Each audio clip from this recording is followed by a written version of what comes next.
Dear student, 12th standard chapter 5 exercise 5.1 sum number 4, find the equation of the circle with the center 2,3 and passing through the intersection of the line 3x minus 2y minus 1 equal 0, 4x plus y minus 27 equal 0.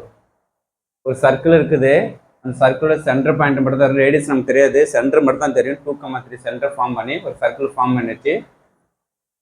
ஒரு circle ஒரு point வரும். அந்த சர்க்கிளுக்கு two lines நமக்கு intersecting ஆகுது. Okay, first ஒரு single line, second line, இந்த two line வந்து சர்க்கிள் நம்ம இன்டர்செக்டிங் ஆகுது. ஓகே, இப்போ இன்டர்செக்டிங் ஆகும்போது நமக்கு இந்த சர்க்கிளோட ஈக்குவேஷன் கேட்கறோம். Find the equation of the circle. Centre point நமக்கு தெரியும், டூ லைனோட ஈக்குவேஷன் இன்டர்செக்டிங் ஆகுதுன்னு லைன் கொஸ்டின் கொடுத்துறாங்க. அப்போ நமக்கு ஒரு சர்க்கிளோட ஈக்குவேஷன் ஃபார்ம் பண்ணணும். இப்போ நம்ம சர்க்கிளோட ஈக்குவேஷனுக்கு x minus h whole square plus y minus k whole square equal to r square. Centre point ஹெச்கா மாக்கியவல் சென்டர் பாயிண்ட் தெரியும் நமக்கு, ரேடியஸை ஃபைன் பண்ண முடியாது. அப்போ ரேடியஸ் நம்ம வந்து ஃபர்ஸ்ட் ஃபார்ம் பண்ணணும். ரேடியஸ் ஃபார்ம் பண்ணால் இந்த இன்டர்செக்டிங் எந்த பாயிண்ட்ல இன்டர்செக்ட் லைன், இந்த சர்க்கிள் எந்த பாயிண்ட்ல இன்டர்செக்டிங் அவன் லைன் பாஸ் பண்ற லைன் தெரிஞ்சிச்சுன்னா அந்த இன்டர்செக்டிங் பாயிண்ட் நமக்கு தெரிஞ்சா ஈஸியாக ஆர் வேல்யூ ஃபைன் பண்ணிடலாம். அப்போ இந்த இன்டர்செக்டிங் இந்த லைனும் இந்த பாயிண்ட்ல இன்டர்செக்டிங் இந்த சர்க்கிள் ஆகுதுன்னு செக் பண்ணிட்டா அப்போ நம்ம ஆர் வேல்யூ ஃபைன் பண்ணலாம். அதுக்கு என்ன யூஸ் பண்ணலாம், இந்த எப்படி இன்டர்செக்டிங் பாயிண்ட் கண்டுபிடித்து இந்த ஒரு டூ லைனும் நமக்கு சால்வ் பண்ண போறோம். நமக்கு லோயர் கிளாஸ் சால்வ் 9th ஸ்டாண்டர்ட்ல சால்வ் பண்ற மாதிரி ஃபர்ஸ்ட் லைனோட equation 3x minus 2y equal to 11 minus 1 equal to 0 3x minus 2y equal to இந்த minus 1 சொன்னா ஆப்போசிட் பிளஸ் 1 ஆயிடும். செகண்ட் ஈக்குவேஷன் அதே same, 4x plus y minus 27 equal to 0 27 opposite வந்தா plus ஆயிடும். இந்த ரெண்டு ஈக்குவேஷன் வந்து சால்வ் பண்ண போறோம். இந்த டூ ஈக்குவேஷன் வந்து x y எதே ஒன்று ரிமூவ் பண்ண போறோம். First 3x minus 2y equation 1 அப்படியே அட்டாச் பண்ணிட்டோம். இப்போ நெக்ஸ்ட் இங்கே 2y இருக்குது, இதில் ஒரு 2 இல்லை. அப்போ என்ன பண்ணோம், ஈக்குவேஷன் 2 என்ன பண்ணுறோம், ஒரு 2ஆல் மல்டிப்ளை பண்ணுறோம். ஏன்னா y டைம்ஸ் ரிமூவ் பண்ண போகிறோம். ஓகே, அப்போ ஹோல் டைமும் இந்த 2ஆல் மல்டிப்ளை பண்ணணும். 4 into 2 8, 2y 2 27 54. இப்போ நெக்ஸ்ட் என்ன சிம்பிளை நீங்கள் சேஞ்ச் பண்ண தெரியலையா, மைனஸ் ப்ளஸ் சேமாக இருக்குது. இப்போ இங்கே மைனஸ் இருந்தால் நீ சிம்பிளாக மாற்றணும், ப்ளஸ் இருந்தால் மைனஸ், மைனஸ் இருந்தால் ப்ளஸ், சிம்பிள் சேஞ்ச் பண்ணணும். இப்போ ப்ராப்ளம் டேட்டாவே நமக்கு இங்கே ரெண்டுமே கேன்சல் ஆகிடும். அப்போ 8x இல்லைன்னா 11x equal to 55. 54 plus 1 55. அப்போ x equal to 55/11. அப்போ டிவைட் பண்ணது நமக்கு 5 times. அப்போ x வேல்யூ ஃபைனா y வேல்யூ ஃபைன் பண்ணணும். அப்போ x வேல்யூ பண்ணி 5 வந்து ஈக்குவேஷன் 1 2ல ஏதோ ஒரு ஈக்குவேஷனை சப்ஸ்டிட் பண்ணுங்க.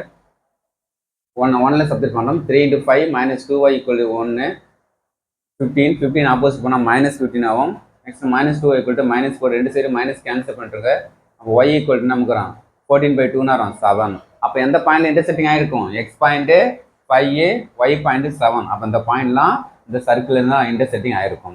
ஓகே, இப்போ பாயிண்ட் இன்டர்செக்டிங் பாயிண்ட் கிடைச்சாவே நான் கன்ஃபார்ம் பண்ணுறோம், சர்க்கிளுக்கு மேலே அந்த வேல்யூ சப்ஜெக்ட் பண்ணலாம்.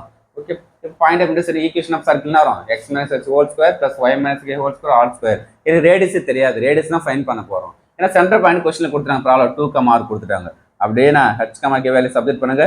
x minus 2 whole square plus y minus 3 whole square equal to r square. இப்போ ஆர் வேல்யூ சப்ஜெக்ட் பண்ணுறதுக்கு நமக்கு இது சர்க்குலர் ஈக்குவேஷன் ஃபார்ம் பண்ணிட்டோம். இப்போ ஆர் வேல்யூ ஃபைன் பண்ணணும். இந்த ஆருக்கு தான் என்ன வரும், இப்போ இன்டர்செக்டிங் பாயிண்ட் என்ன வரும், அந்த சர்க்கிள் மேலே இருக்குது, இன்டர்செக்டிங் ஆகுது, இந்த சர்க்கிள் தான் இன்டர்செக்டிங் ஆகுது. அப்போ கன்ஃபார்மாக சர்க்கிள் மேலே இருந்தால் நமக்கு இந்த சர்க்கிளுக்கு இந்த பாயிண்ட் எடுத்து சப்ஜெக்ட் பண்ணலாம். அப்போ பாயிண்ட் சப்ஜெக்ட் பண்ணலாமா, என்ன பாயிண்ட் அட் பாயிண்ட் இது எக்ஸுக்கு ஒய்க்கு, எக்ஸ் ஒய், எக்ஸுக்கு 5 ஒய்க்கு இது சப்ஜெக்ட் பண்ணிக்கலாம். வேண்டி 5 minus 2 whole square 7 minus 3 whole square equal to r square. 5 2 போனால் 3 3 ஸ்கொயர் போனால் 9, 7 3 போனால் 4 4 square 60 equal to r square. அப்போ ஆர் ஸ்கொயர் 25. இப்போ ஆர் ஸ்கொயர் 25 ஈக்குவேஷன் 1ல் கொண்டு சப்ஜெக்ட் பண்ணுங்க. 1ல் சப்ஜெக்ட் பண்ண நமக்கு வரும். சரி, இது ஈக்குவேஷன் 3ன்னு எடுத்துங்க. நமக்கு ஈக்குவேஷன் 3, ஏன் ஈக்குவேஷன் 1ல 1 2 நேம் கொடுத்துட்டோம், ஈக்குவேஷன் 3ல சப்ஜெக்ட் பண்ண நமக்கு இது ஈக்குவேஷன் 3. ஓகே, ஈக்குவேஷன் 3 சப்ஜெக்ட் பண்ணு. ஆர் ஸ்கொயர்லி x minus 2 whole square plus y minus 3 whole square r ஸ்கொயருக்கு 25. இப்போ ஜஸ்ட் எக்ஸ்பிளைன் பண்ணிக்கலாம். நமக்கு a square b square minus 2ab, a square 3 square பண்ண 9 6y ஈக்குவல் டு 25. ஓகே, இப்போ நெக்ஸ்ட் எல்லாம் one side கொண்டு வாங்க. x square plus y square minus 4x minus 6y ரெண்டையும் ஆட் பண்ண வரோம் 13. இந்த minus plus 25 side minus 25 equal 0. அப்போ x square y square minus 4x minus 6y 25ல 13 போச்சுன்னா மைனஸ் 12 ஈக்குவல் டு 0. இதை நமக்கு என்ன வரும், இந்த சர்க்கிளோட ஜென்ரல் ஈக்குவேஷன். நமக்கு ஜஸ்ட் ஒரு சென்டரை வச்சு டூ லைன் இன்டர்செக்டிங் வச்சு நமக்கு அந்த சர்க்கிள் ஈக்குவேஷன் ஃபார்ம் பண்ண சொல்கிறாங்க. நான் இன்டர்செக்டிங் லைன் வந்து அந்த ரெண்டு ஈக்குவேஷன் லைனை வச்சு சால்வ் பண்ணால் இன்டர்செக்டிங் பாயிண்ட் கிடச்சிச்சு. இன்டர்செக்டிங் பாயிண்ட் எடுக்க வேண்டிய அந்த சர்க்கிளில் சப்ஜெக்ட் பண்ணால் ஆர் வேல்யூ ஃபைன் பண்ணிட்டான். ஆர் வேல்யூக்கு வேண்டி திரும்பினா அதில் சப்ஜெக்ட் பண்ணால் விச் இஸ் நமக்கு சர்க்கிளோட ஈக்குவேஷன். Okay, thank you student.